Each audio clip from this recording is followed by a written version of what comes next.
Boleh, Pak. Oke, mana tadi ya? Ini.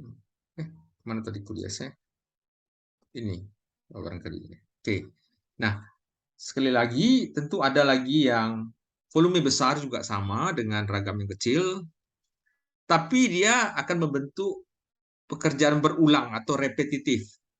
Nah, di sini akan ada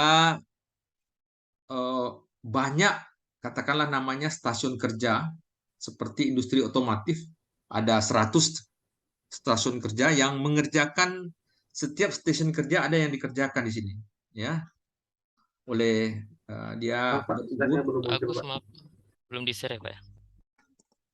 Oh, bentar, bentar, bentar.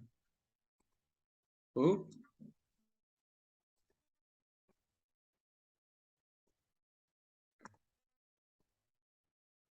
oke, sudah ya?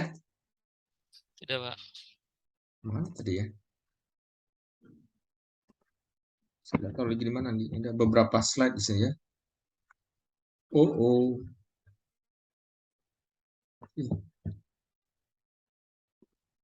Ya, lari dia.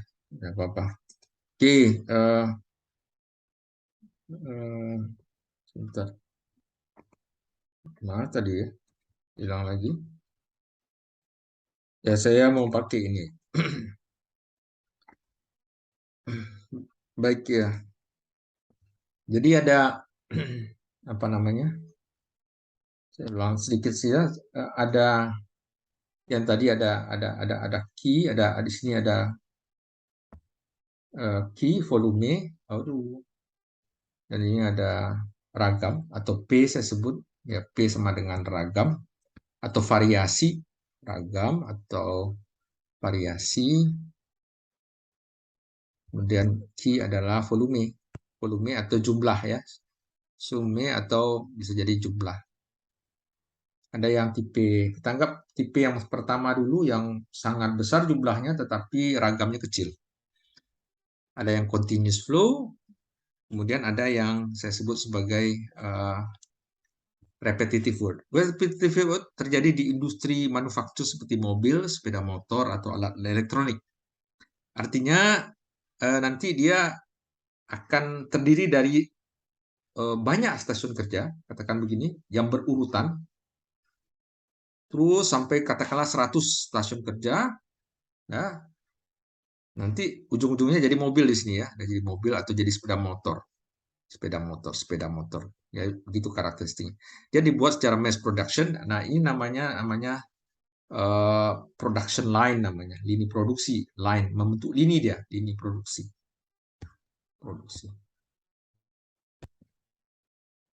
Jadi membentuk lini produksi. Nah, dan pekerjaannya sini repetitif. Jadi pekerjaannya itu saja. Jadi pada stasiun pertama hanya pasang ini, pasang itu, dan pasang sesuatu gitu. Itu aja.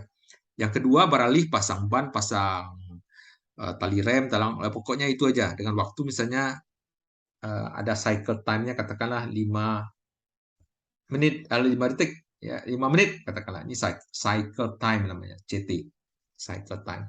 Jadi setiap 5 menit biasanya ada ban di bawahnya yang bergerak lambat sekali, dan setiap 5 menit sudah sampai ke stasiun berikutnya.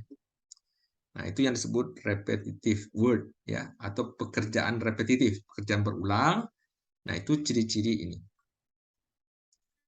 Biasanya kalau kita lihat industri itu kan ini ya, bisa jadi dia akan menjadi satu saat repetitive word yang mulanya mungkin tidak begitu, yang volumenya rendah. Ya, begitu. Contohnya misalnya kalau kita ke Medan, misalnya ada kue bolu Meranti, misalnya, pernah tahu ya? Dan namanya Meranti itu di Medan. Kalau nggak tahu, saya di Bengkulu namanya ada. Kalau saya lihat kue bolu Medan itu Meranti itu laku sekali, ramai sekali. Barangkali di 20 tahun yang lalu dia volumenya masih kecil, maka dia masaknya pakai sesuatu yang uh, biasa saja proses produksinya. Tapi ketika permintaan perharinya katakanlah 100 ribu kue bolu Meranti per hari, nah dia kan nggak mungkin lagi dengan sistem itu. Dia akan membentuk mass production, dia namanya. Membentuk apa yang disebut apa bisa jadi continuous flow atau bisa membentuk pekerjaan repetitif. Pastilah begitu. Nanti dia urutkan stasiun kerja yang sudah masif, yang waktunya tertentu, yang sudah disetting supaya bisa menghasilkan katakanlah 100.000 per produk per hari. Nah, itu yang disebut dengan ini. Oke ya. Kemudian tipe produksi yang ekstrim ke kirinya yang seperti saya jelaskan sebelumnya, yaitu di industri perabot, ya, di mana volumenya kecil-kecil tetapi ragamnya yang banyak, ya. Ya, atau industri misalnya bengkel workshop, katakanlah satu bengkel workshop di Semen Padang, ya, di Semen Padang, PT Semen, ya, kalau tahu kita di situ apanya, ordernya dari mana? Ordernya dari kerusakan yang ada di pabrik. Nah, bagaimana variasinya, Pak? Ragamnya banyak. Hari ini yang rusak tuh baut ini, yang besoknya poros itu, yang besoknya kopling ini yang harus dibubut. Ya, ini bengkel workshop ya, pembubutan atau pemesinan. Yang besoknya ininya yang patah yang harus dibubut, yang atau di freeze atau di apa begitu. Jadi ragamnya banyak. Jumlahnya berapa? Satu paling-paling atau dua. Jadi volumenya kecil sekali, ragamnya yang sangat banyak. Maka proses produksinya dia tidak akan pernah membentuk sistem line, maka dia akan membentuk sistem job shop juga namanya.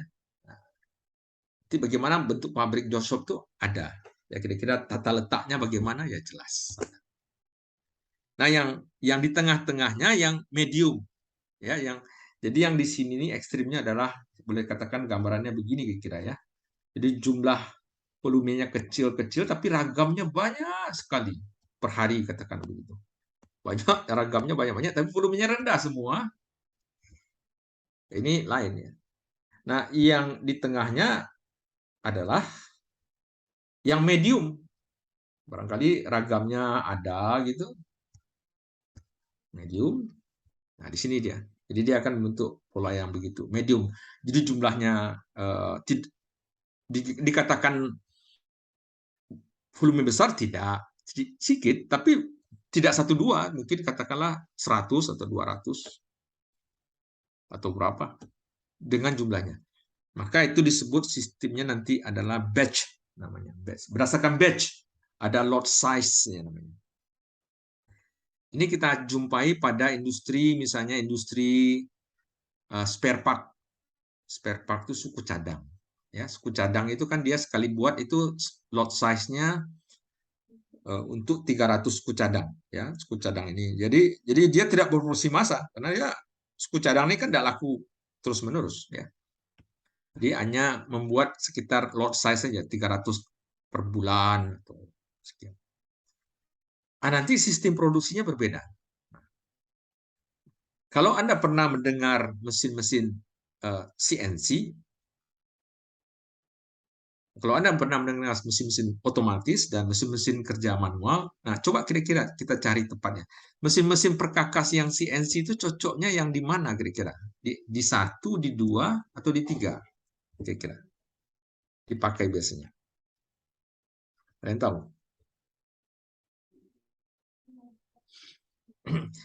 Atau mesin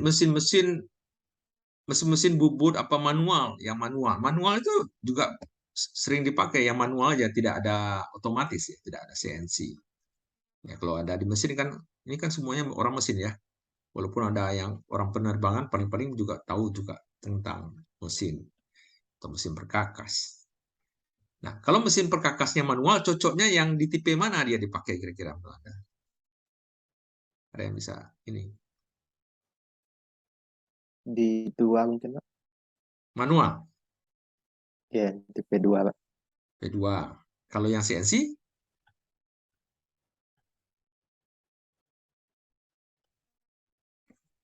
satu lagi yang otomatis, CNC itu tidak otomatis betul ya. Harus ada di program, harus ada di ini juga. Yang otomatis itu yang jalan sendiri begitu, yang kayak robot gitu. Robot juga otomatis. Oh, CNC yang di tipe 2, Pak. Yang manual tipe 3, otomatis tipe 1. Siapa tadi? Habibullah ya? Iya, Pak. Ya, jadi yang manual ini, yang ini. biasanya. Jadi UMKM kita harusnya jangan pakai mesin CNC. Ya, karena yang dibuat itu kecil-kecil, ya pakailah mesin manual saja. Ya, bengkel semen Padang itu saya lihat tidak ada yang CNC. Uangnya ada kok, ngapain? Ngapain nggak pakai CNC? Manual aja. Ya, karena yang manual ini lebih fleksibel. CNC lebih. Oke, ya. Yang CNC itu cocoknya yang sudah lot size ini. Ya, sudah banyak yang dibuat ragamnya, jadi ada yang sama dibuat dalam jumlah yang cukup banyak. Tapi kalau terlalu banyak, dia saja mesin otomatis saja lagi. Jadi ada mesin kerja otomatis, robot-robot otomatis. Jadi kira-kira begini bayangannya ya, konsekuensinya yang berasal dari ragam dan volume. Nah, kalau ditanya siapa penentu ragam dan volume, itu permintaan pasar. Itu pasar itu. Ya. Ya. Jadi saya ingat sekali misalnya dulu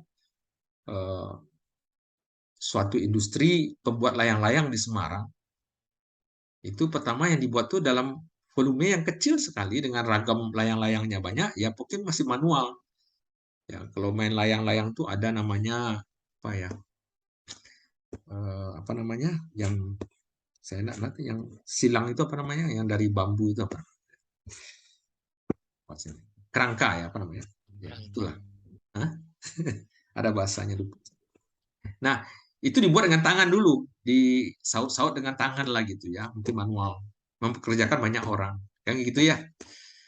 Nah, kemudian ketika permintaan banyak, dia mencoba dengan mesin, tapi mungkin tidak mesin CNC sih, mesin yang otomatisnya. Tapi ketika permintaannya seluruh Indonesia, dia sudah berpikir, oh kalau ini mass production, saya harus buat mesin lini produksi pembuat layang-layang ketika pemasarannya menjadi misalnya produksinya katakanlah hampir mendekati 1 juta per unit per hari dengan ekspor seluruh dengan pengiriman seluruh Jawa dan Sumatera. Nah, maka pabrik layang-layang yang ada di usaha layang-layangnya ada di Semarang berubah menjadi pabrik yang nanti sistem produksinya mass production.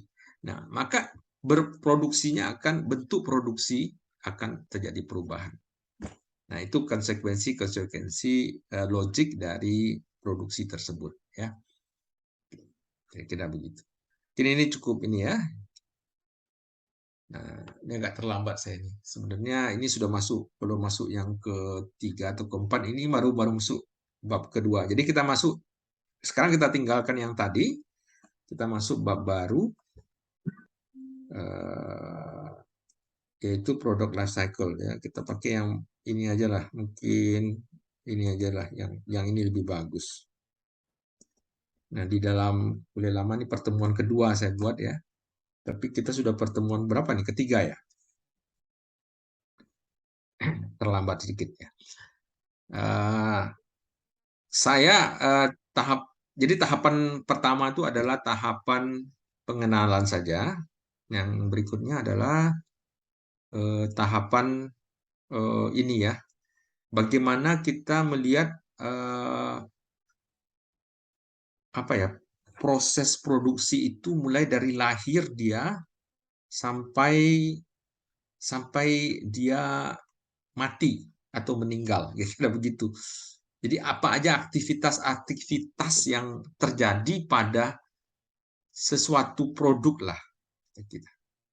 Kalau kita melihat produk ya, mulai dari dia dalam rancangan ya, atau dalam konsep sampai dia meninggal. Maka secara umum di situ ada fase-fase yang kita sebut dengan tahap ini, desain ya. Aktivitasnya ada desain, ada ini yang paling bagus. Oh ya ini balik saya. Oke.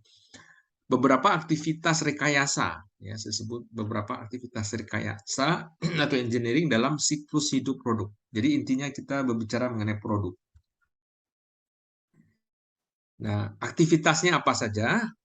Kegiatan rekayasa yang terjadi di produk tersebut, ya, mulai dari awal sampai dia nanti meninggal, ya, kita sebut dalam tanda kutip, ya, dikubur, ya. Nah, dalam bahasa Inggris kita sebut product life cycle management, ya. Jadi ini kira-kira manajemen itu aktivitasnya yang di-manage, ya. Jadi ada memanage aktivitas ketika dia lahir atau dirancang dulu, belum lahir, ya, lahir itu sudah jadi dia. Dalam konsep mau lahir, ya, itu harus tahu dulu, ya, kira-kira apa sih konsep-konsep engineering. Maka saya, ya, ini ya sesuatu slide yang aktivitasnya mulai dari yang saya sebut, mungkin yang sebelah kiri ini yang paling bagus, yaitu dalam konsep. Jadi kita buat dulu di konsep, ya. Jadi suatu produk itu harus lahir dari suatu konsep. Konsep itu berdasarkan apa yang paling bagus itu adalah berdasarkan apa yang disebut customer, ya. Maka seluruh standar-standar tentang desain di dalam produk itu memang berorientasikan customer sebenarnya. Jadi Anda tahu ISO, ya, ISO itu standar, ISO 9000 itu salah satu yang terkenalnya, ISO 9000 standar tentang kualitas produk.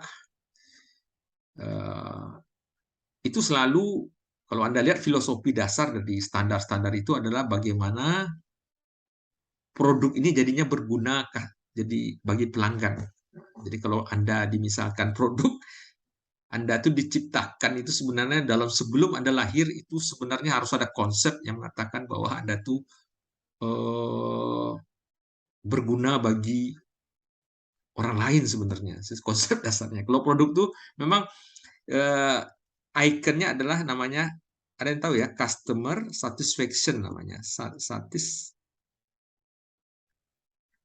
Intinya ISO 9000 itu customer satisfaction. Bagaimana produk ini nanti bagus, berkualitas bagi orang lain. Ketika dia tidak berkualitas, ya buang aja lah produknya. Tidak ada gunanya. Campakkan itu. Nah, jadi itu dasar berpikirnya kalau kita lihat konsep dasarnya. Karena kalau tidak berguna, kalau tidak sesuai dengan kemauan, kehendak atau need, atau bahasa lainnya need, ya, ini ada kata-kata kunci, ya, need dari pelanggan, need atau kebutuhan pelanggan, maka dia akan tersisih nanti, akan punah, dan produk itu tidak pernah akan ada lagi. Begitu kira-kira. Mudah-mudahan manusia juga seharusnya konsepnya hampir sama, kira-kira. Menurut saya filosofinya hampir sama. Harusnya kita berguna. Kalau kita tidak berguna, ya kita dicampakkan lah nanti. Tidak ada gunanya, ya, produk itu. Jadi dalam konseptualnya harus ada. Di dalam pengembangannya juga, setelah itu aktivitasnya nanti produk itu dikembangkan. Nah, nanti kemudian dijadikan prototipe. Kemudian nanti produk itu dari prototipe diuji, mungkin salah lagi, diulang lagi konsepnya. Salah lagi, diulang lagi, nanti menjadi prototipe yang siap, yang benar-benar akan dikenalkan kepada pasar. Nah, baru di launch namanya. Seluruh fase ini kita sebut fasenya adalah fase desain, ya. Ini satu fase desain. Jadi desain itu minimal ada konsep, ada development, ada prototype, ada launch. Launch itu diluncurkan lah. Kalau dia sudah launch, diluncurkan, maka kita fase dalam membuatnya. Aktivitas engineering yang ada nanti adalah proses pembuatan. Ya.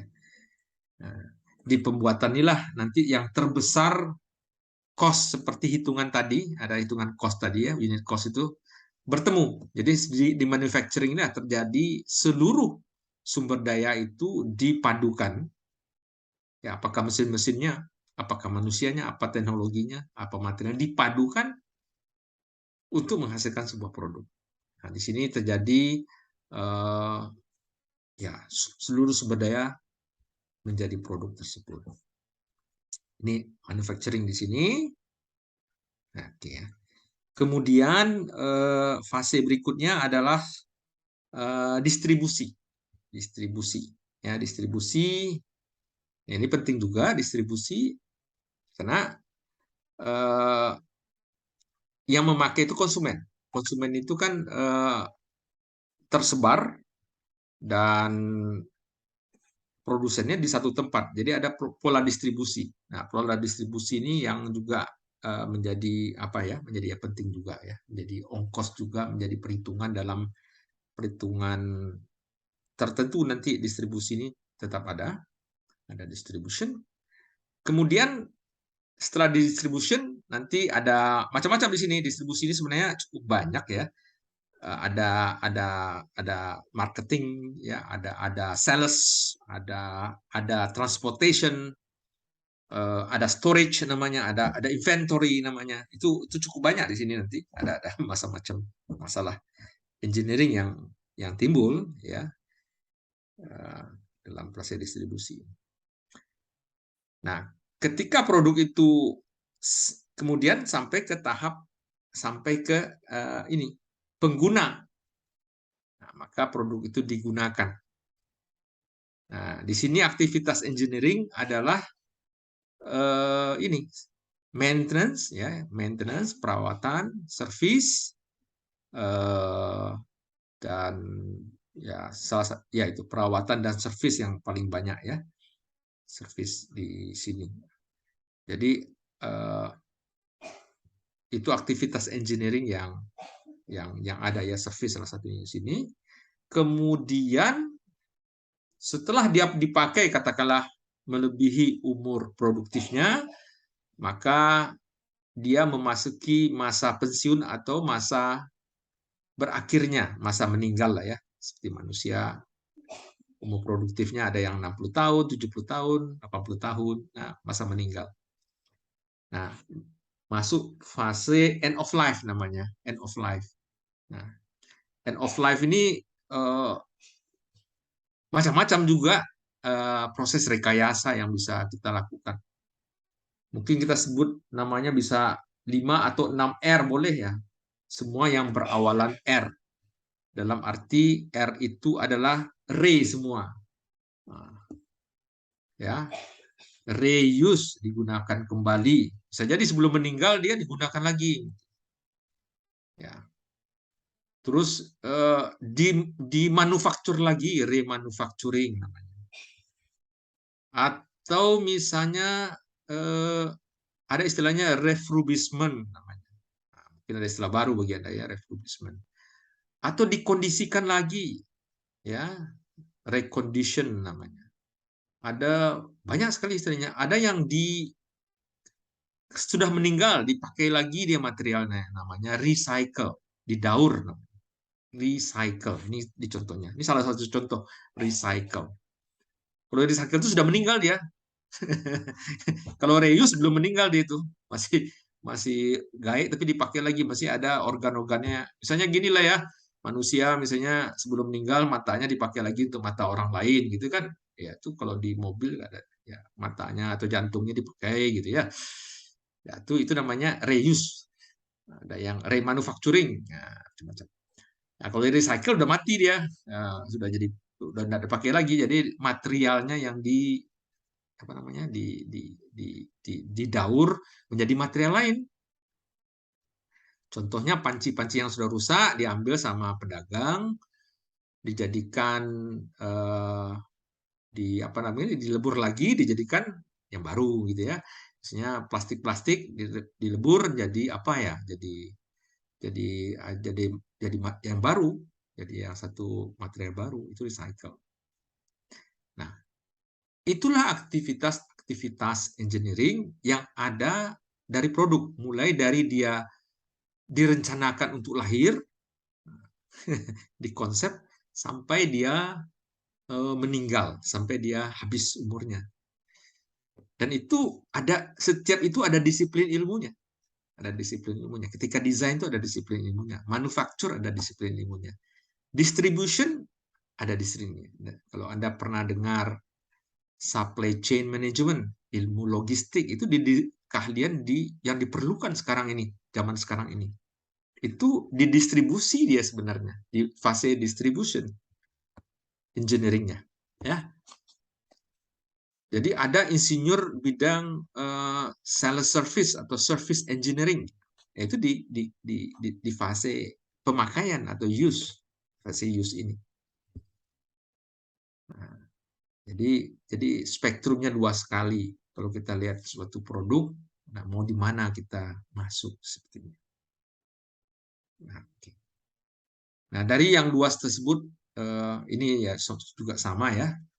Kalau saya lihat tadi, ketika kita membayangkan,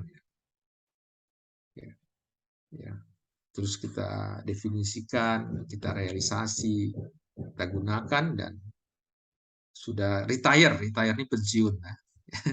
Masih out. Nah, ini disposal, service, sales, manufacturing, prototype, design, konsep. Ya, jadi ada beberapa.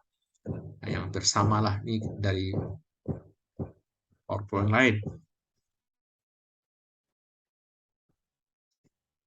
Dari sini ada pertanyaan mungkin? Ada yang perlu? Mungkin kita apa dulu?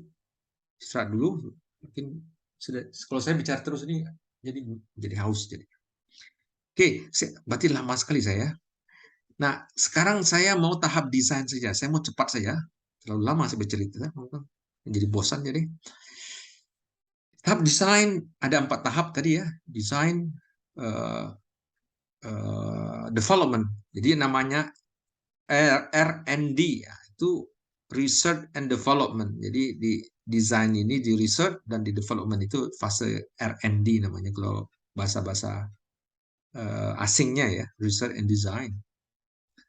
Nah, termasuk development ini adalah prototype. Sekarang yang paling penting adalah di tahap konsep. Saya suka menerangkan tahap konsep karena di sini ilmunya banyak sekali dan memungkinkan tesis-tesis yang banyak sekali di tahap konseptual, ya, di tahap konsep desain, di tahap yang pertama. Jadi sebelum produk itu lahir, ini masih di kepala kita, masih di dalam benak kita. Produk apa nanti yang kira-kira customer satisfaction. Kan tadi idenya kan bagaimana berguna bagi orang lain. Itu namanya customer satisfaction. Nah, itulah standar ISO itu. ISO itu yang tebal itu kalau dibuat satu kata atau 2 kata, intinya adalah customer satisfaction. Bagaimana seluruhnya itu satisfied. Satisfied itu apa? Puas ya, Pak. Memuaskan pelanggan, ya, pemuasan. Itu semua standar itu semuanya ke sana. Kalau Anda sudah bisa memuaskan pelanggan, nah udah tuh kualitasnya paling tinggi itu. Kalau Anda belum banyak keluhan orang sama produk Anda, itu kacau itu. Lama-lama mati sendiri dia produk itu. Nah, dari tahap konseptual, nah ada 2 pertanyaan besar di konseptual yang kuliahnya banyak ini. Ini ada 2 pertanyaan besar di dalam beberapa mata kuliah kadang-kadang ini ya. Yaitu boleh saya sebutkan adalah what the customer need atau customer requirement. Kan ujung-ujungnya customer satisfaction. Nah, tapi pertama sekali adalah customer requirement-nya apa. Kita harus tahu. Nah, contoh sederhana misalnya kalau orang Jepang membuat mobil dengan orang Eropa membuat mobil untuk orang Indonesia. Saya kira orang Eropa tidak tahu what the customer requirement of orang Indonesia. Kita harus melihat budayanya, demografinya. Kita harus melihat, misalnya orang Indonesia anaknya lumayan banyak, ya. Terus pendapatannya tidak terlalu tinggi, ya. Terus apa namanya? Apa ya? Jalan-jalannya tidak terlalu tol, ya, banyak jalan yang kecil-kecil dan segala macam, dan lain-lain semuanya. Itulah karakteristik kita. Sehingga customer requirement kita akan berbeda dengan kondisi di Eropa. Ya, orang di sini tentu anaknya banyak, tentu perlu mobil yang agak bisa muat agak banyak lah gitu lah. Jangan mobil sedan yang apa begitu ya. Kalau saya lihat di Eropa hampir semuanya Avanza itu nggak laku. Mobil minibus nggak laku. Yang paling banyak itu di Eropa itu adalah ini mobil sedan yang isinya 2 atau 1, dapat ya 1 aja. Paling-paling ya isinya 4 lah ya, ke kiri kanan ya itu. Dan platnya tebal-tebal sih. Dan harganya lumayan mahal karena pendapatan orang lumayan tinggi sana dan dia mau pakai lama kok. Orang di sini kayaknya mau pakainya sebentar tapi ya harganya murah, platnya tipis-tipis. Itulah requirement orang sini, low cost MPV. Ya, low cost. Ya, akselerasinya ada orang Eropa tinggi-tinggi kok 2000 cc semua dia butuh. Karena jalannya tol banyak. Saya tahu betul sana. Jalannya tol atau jalan biasa ya mereka perlu akselerasi. Di sini jangan banyak gang-gang dan segala macam. Ngapain perlu akselerasi? Jadi dayanya kecil lah. This is a requirement of Indonesian people. Ya, customer requirement. Itu konsep yang harus kita bangun. Barangkali di dalam ini orang Jepang nggak tahu dia mungkin. Dia akan menciptakan mobil sesuai dengan kultur, pendapatan, demografi orang yang bersangkutan. Jadi kalau orang merancang sesuatu harus tahu itu, harus disurvei itu. Maka di sini kalau tesis-tesis ini kita harus mensurvei apa kebutuhan. Misalnya Anda membuat apa namanya pengempa gambir. Ya, Sumatera Barat ini mungkin bagus tahu gambir ya, gambir tahu. Nggak tahu nih orang Bengkulu pasti. Atau orang dari Jawa ya, bukan? Bukan kamu? Campuran, Pak. Ya, tahu gambir. Kurang tahu, Pak. Nah, nggak tahu. Kalau Vicky tahu gambir? Iya, Nggak tahu Pak. juga. Kemarin baru buat alatnya juga, Pak, untuk mengaduk dan pengendap itu, Pak. Oh, belum. Udah tahu sekali buat adat. Nah, kadang-kadang teman-teman saya buat gambir itu, dia buat mesin-mesin yang pakai hidrolik, pakai listrik, dan segala macam. Tapi kalau dibilang requirement orang mengempa gambir, ini mengempa ya, ternyata kalau saya lihat di gambir itu di daerah Payakumbuh, atau di daerah, dia dua-dua daerah Sumatera Barat, itu di Payakumbuh dan di daerah di atas, apa namanya, Mandeh ini, apa namanya, Siguntur. Betul ya? Betul. Peggy, kamu tahu daerah gambir? Nggak tahu? Halo? Nggak tahu. Suara saya nggak dengar. Dengar, Pak. Ya, dia ada seguntur atau ini. Oke. Itu pohon gambirnya relatif di hutan-hutan dia, nggak ke hutan. Nggak ada listrik di situ. Berarti si perancang nggak pernah mengetahui apa yang tidak pernah mengunjungi customer need-nya kayak apa sih.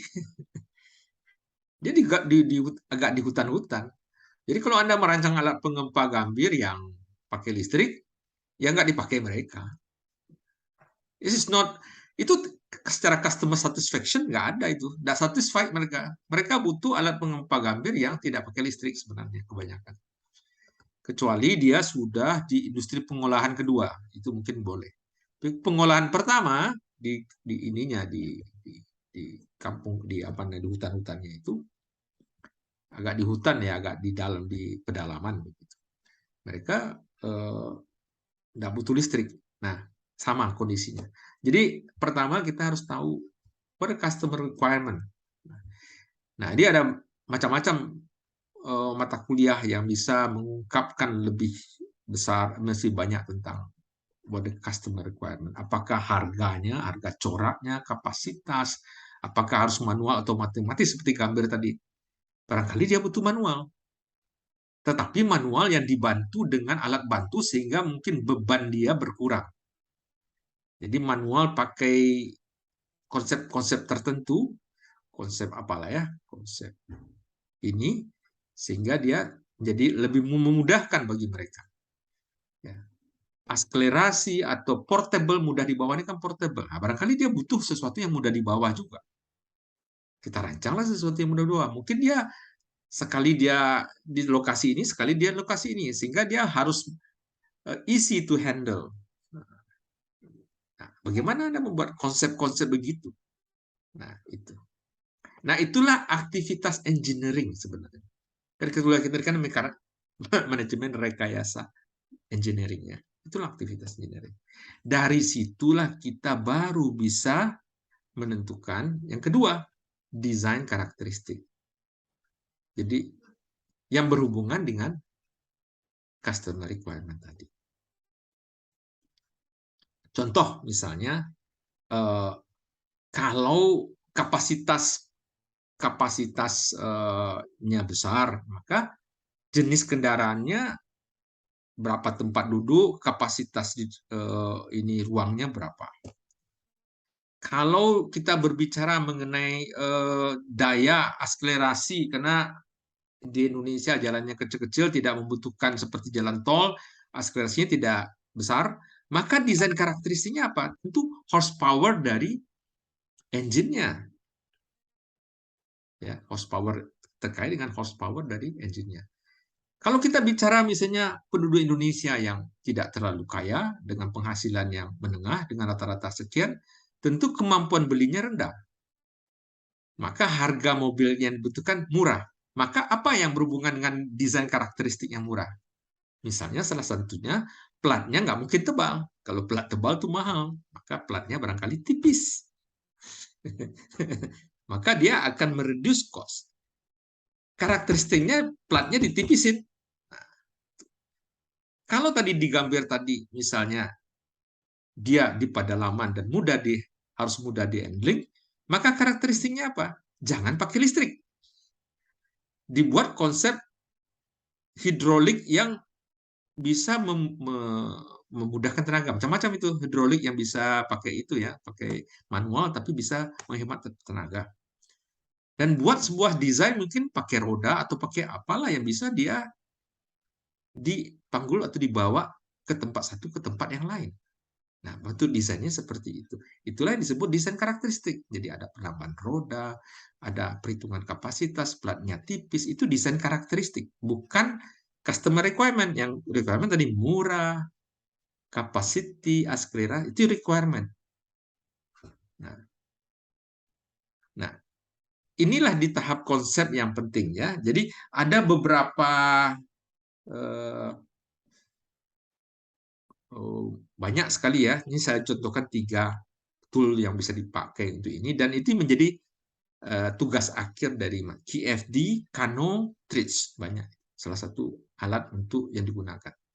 Nah, dari berlima ini, dari 3 kata ini ada yang satu yang kenal nggak? Mungkin sebut saya kenal itu, tapi nggak kenal betul gitu. Kalau Vicky kenalnya yang benar, pernah dengar KFD, Kano, Tritz? Belum tiga-tiganya, Pak. Oh, belum. Ada yang tahu tiga-tiganya? Atau satu saja? Enggak ada. Ya. Jadi kalau kita lihat di apa namanya, bentar ya, saya salah ini lagi.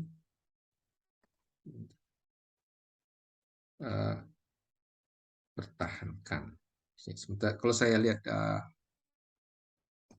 kalau kita pergi ke Google Scholar ya, Google Scholar, misalnya Scholar ya kan ini banyak publikasi, bisa dilihat ya. Nah, kita bisa melihat berapa buah tugas akhir yang kata-katanya KFD, KFD produk ya. Coba lihat. Nah, cukup banyak ya. Jadi ada hampir 8.000 ya, perancangan dan pengembangan produk dengan KFD. Aplikasi motor KFD ya, pengembangan desain produk, papan tulis, nah ini KFD. Pengembangan produk lampu meja belajar KFD. Ada hampir 8.000 title KFD yang berkaitan dengan perancangan ya. Apa namanya? Perancangan kan? Pengembangan apa nih? Pengembangan desain produk. Ya, aplikasi peningkatan produk, peningkatan kualitas produk. Ya, KFD. Jelas ya? Ini banyak ini, ada kuliahnya. Saya tadi apa satu lagi? Kano berapa ya? Kano misalnya, Kano. Mungkin tidak banyak juga. Ya, lumayan 6.000-an. Ya. Nah, peningkatan kualitas produk Kano, KFD ya. Jadi dua metode digabungkan. Konsep perancangan alas kaki Kano ya. Ini contoh-contoh aja. Kano ya. Desain produk setrika Kano. Jadi dia mendesain sesuatu pakai Kano, metode Kano. Banyak sekali ya. Cukup banyak ini, ribuan, 6.000-an kata, mungkin ada berapa. Atau tris. Ini dalam bahasa Indonesia, belum bahasa Inggris ya. Bahasa Inggris lebih banyak lagi. Ini Indonesia produk. Oh, lebih kecil ya. Tris ya. Berkaitkan kualitas tas kulit. Ya, ini mungkin di apa ya? Semarang aja ya, metode tris ya. Ini penjelasan ide reka bentuk produk tris ya. Menggunakan produk mainan anak-anak KFD dan tris digabungkan. Perancangan produk tas ransel menggunakan tris. Jadi semuanya kalau Anda cerita ya bagaimana merancang produk. Ya, banyak sekali. Ya, KFD, tris, apalagi banyak ada lagi. Ya, ini 3 aja contoh saya kasihkan beberapa tool yang dipakai ya. Kalau tidak pakai kata-kata produk, tris saja mungkin lebih banyak. Oh, ada 100 apa namanya? 150.000 temuan. Kata tris ya. Kalau produk kan sudah bahasa Indonesia nih. Jadi yang dicari hanya yang di Indonesianya saja. Kalau KFD aja mungkin banyak sekali, bisa jutaan, sejutaan. Oh, lumayan ya, tidak sampai ya, cuma segini. Karena ini sudah dalam bahasa Inggris ya, dalam bahasa Inggris. Ada handbooknya juga ya, ini dalam bahasa Inggris. Tapi kalau kata-kata produk cuma yang bertuliskan bahasa Indonesia, jadi terbatas, tapi cukup banyak.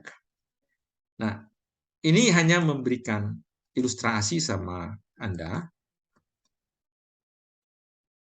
bahwa di conceptual design ini banyak sekali tesis atau tugas akhir yang bisa dikerjakan yang berkaitan dengan conceptual design. Nah, ini kan masih disinggung sedikit aja. Singgung sedikit, tapi diberi semacam trigger, ada tugas, ada tesis yang terkait dengan conceptual design. Ya, yang terdiri dari what the customer need atau customer requirement dan apa desain karakteristik yang sesuai dengan. Sekali lagi tujuannya adalah customer satisfaction. Customer satisfaction adalah itu yang digariskan dalam ISO 9000. Standar dunia untuk produk itu ISO 9000. Intinya apa? Intinya dari yang dokumen tebal itu intinya satu. Bagaimana Anda membuat sesuatu supaya orang lain senang, satisfied, puas. Itulah yang disebut quality. Ketika orang puas, itu namanya kualitasnya bagus. Ketika orang tidak puas, nah ketika orang puas itu tentu harus dilihat semuanya ya. Yang buat orang puas mungkin harganya murah, yang buat orang puas mungkin warnanya bagus, ya macam-macam tergantung kepada masyarakat di mana. Maka ada perlu survei-survei. Jadi penuh dengan survei. Jadi analisa. Ini banyak TA kalau Anda pergi main ke teknik industri, umumnya TA-nya seperti ini. Sebagian teknik industri itu TA-nya seperti ini. Teknik mesin agak kurang. Saya kurang ini. Harusnya ini bagian teknik mesin juga. Nah, kemudian, nah ini kita cepat saja. Yang tadi kan mengapa lambat? Karena ini penting. Ya. Kemudian setelah dikonsep, maka dikembangkan. Jadi dia prototipe yang siap untuk diuji coba di labor.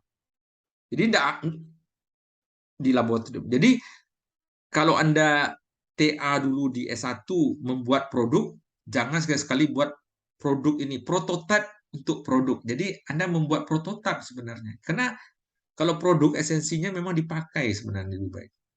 Sebelum dipakai apa? Namanya prototipe. Itu dikembangkan namanya. Karena itu belum tentu bisa dipakai. Nah, itu prototipe. Kemudian dia di-launch, kalau di-launch ya sudah diumumkan. Inilah yang versi terakhir yang siap untuk dipasarkan dan itu sudah ada gambar tekniknya dan segala macam. Ada detail drawing, ada assembly drawing. Ya. Kemudian, sudah selesai di sini. Inilah tahap desain yang ada. Nah, itulah aktivitas engineering-nya. Kemudian aktivitas engineering yang lain adalah di tahap manufacturing. Nah, manufacturing adalah nanti dimulai dengan apa yang disebut proses planning. Nah, seperti gambar tadi, ya gambar teknik, direncana, gimana prosesnya, ya. Proses pembuatannya gimana? Prosesnya, terus bahannya apa? Ada dua kata yang selalu menarik, ya, proses dan bahan. Ya, prosesnya di bubut, kecepatan potongnya sekian, gerak makannya sekian, ininya sekian. Nah, itu proses. Bahannya sekian. Sehingga jadilah dia seperti ini. Dia perlu toleransi ini, perlu toleransi ini. Bagaimana cara membuatnya? Nah, prosesnya bagaimana? Nah, itu ahli-ahli proses yang melakukan. Nah, itulah engineering di tahap proses planning. Ya, mudah udah tahu. Kemudian ya, tadi adalah proses ya, tentu ada urutan pengerjaan, biasanya ada kartunya, ada analisanya yang tadi berapa A-nya, kedalaman makan, bagaimana feed rate-nya, bagaimana kecepatan potongnya kalau mesin bubut ya. Itu yang disebut di sini parameter ini namanya parameter. Ya supaya jadi begitu, supaya jadi begitu. Nah, tentu yang kedua adalah yang tadi bahan dan perkakas ya. Perkakas adalah lagi. Nah, setelah itu ya sekali lagi dia kata-kata kuncinya proses dan bahan ya. Proses dan bahan. Kemudian kita buat schedulingnya. Nah, itulah kerjaan dari perencanaan proses yang mempekerjakan banyak insinyur di pabrik-pabrik. Sebenarnya insinyur itu larinya kebanyakan kalau ditempatkan di production itu sebagai ahli perencanaan proses. Ya, dia yang memikirkan semua ini. Oke. Nah, kemudian fabrikasi disinilah seluruh sumber daya, yaitu 4M tadi dilibatkan. Apakah manusianya, mesinnya, materialnya, dan teknologi yang dipakai untuk itu. Ya, energi juga di sini dipakai. Nah, seperti perhitungan ongkosnya. Kita menghitung ongkos sebenarnya menghitung yang seperti ini sebenarnya. Materialnya berapa, material tidak langsung, operatornya, mesinnya, dan lain-lain. Seperti hitungan ongkos tadi. Di akhir prosesnya ada control quality, biasanya ada control quality, ada pengukuran, ya, control quality. Nah, di control quality inilah yang customer satisfaction itu dipenuhi. Customer, yang saya bilang customer satisfaction. Saya satisfaction kalau begini, begini, begini. Itu namanya spek. Spek itu diuji, apakah spek terpenuhi atau tidak. Spek katakan kalau kehalusannya sekian. Misalnya kehalusannya yang diminta 6,3 mikron. Itu spek saya. Kalau saya buat itu di bawah itu, maka kualitas saya terpenuhi. Tapi kalau di atas itu, kualitas saya tidak terpenuhi. Tidak customer satisfaction. Kontrol kualitas mengatakan, not okay. So, this is reject. Nah, itu kira-kira tugas dari control quality. Supaya customer satisfaction-nya ini betul-betul terpenuhi. Karena kan intinya kita supaya pasar itu menerima. Pasar menerima, dia akan satisfied kalau kualitasnya oke. Kualitas itu apa? Kualitas itu adalah spesifikasi. Ya, spesifikasi itu apa? Keterpenuhan semuanya. Inilah dia minta ini semua nih, ukurannya, toleransinya, dimensinya, bahannya, dia minta itu semua. Kita cek semuanya itu. Kalau itu semuanya terpenuhi, maka itu sudah customer satisfaction. Kalau itu tidak terpenuhi, tidak. Jadi itulah intinya di di control quality. Ya. Kemudian setelah itu masuk ke fase gudang atau namanya inventory. Nah, di beberapa manajemen modern inventory ini yang paling banyak dibahas sekarang. Yang paling banyak dibahas. Pak, kalau saya dulu waktu tamat S1 nggak pernah merasa inventory ini penting. Pak, kok itu diletakkan di gudang, ngapain kita bahas-bahas? Ngapain? Dia terletak ya di gudang. Tapi inilah yang paling banyak dibahas sekarang ini, inventory. Ya, kata-kata inventory ini jadi barang ini. Ya, jadi kalau alasannya mengapa, Anda dapat membayangkan ya. Jadi inventory ini kan dia seperti hotel. Gedung yang kita buat untuk tempat tinggalnya produk. Ya, kalau Anda nginap di hotel kan kos Anda tinggi. Karena hotel itu punya biaya. Ya. Maka terlalu banyak inventory itu kosnya tinggi. Karena ya jelas. Pertama dia perlu biaya manajemen ini. Jadi kalau di gudang itu kan jumlahnya ribuan. Kita harus memanage itu dalam sebuah sistem informasi ya, sistem informasi barcode dan segala macam. Karena kita kalau tidak kita manage, kita akan lupa di mana kita meletakkannya. Itu betul-betul tersusun dalam ini. Kita perlu antar jemput dia. Kita kan masukin dia ke gudang. Kita cari itu jemput lagi pakai mobil lagi kan. Kita harus beli mobil khusus untuk dia, alat transport khusus. Kita harus bangun gedung untuk dia, hotel yang besar untuk gudangnya. Kita gaji orang, ya harusnya kita tidak perlu gaji. Kalau dalam teorinya ngapain perlu gudang sih? Atau gudangnya kecil aja. Dalam manajemen Jepang, yang paling modern, inventory ini diminimalkan sekecil mungkin, hampir mendekati zero. Artinya tidak perlu inventory. Ketika keluar dari pabrik langsung ke konsumen. Bisakah itu? Wah, nggak bisa, susah ya. Tapi itu yang paling ideal. Kalau inventory berarti Anda apa ya? Diinapkan. Seperti Anda begini, Anda pergi seminar, disuruh pergi seminar ke Medan. Rupanya Anda salah jadwal. Seminarnya sebenarnya 2 hari lagi, Anda datang 2 hari lebih awal atau 1 hari lebih awal. Berarti kan biaya inventory Anda di Medan tinggi ya. Anda perlu transportasi, perlu makan, perlu hotel, ke hotel lagi. That is cost. Yang seharusnya tidak ada, yang seharusnya nol. Nah, itulah biaya inventory. Nah, itulah esensinya di mana di manajemen modern inventory ini menjadi rekayasa yang penting, kegiatan engineering yang sangat important bagaimana supaya biaya produk itu ringan, ya. Salah satu customer requirement kan biayanya murah. Biaya tidak akan murah kalau biaya inventorinya besar. Pasti mahal dia. Tidak bisa. Ya. Oke. Nah, kemudian ya udahlah ini mungkin waktunya sudah ini ada lagi kegiatan setelah ketika dia dipakai namanya pasca produksi ya ada ini menarik juga nih. Ini ilmunya ada juga ini ya mungkin kita dan terakhir nanti kita membahas ketika dia hampir mati mau retirement.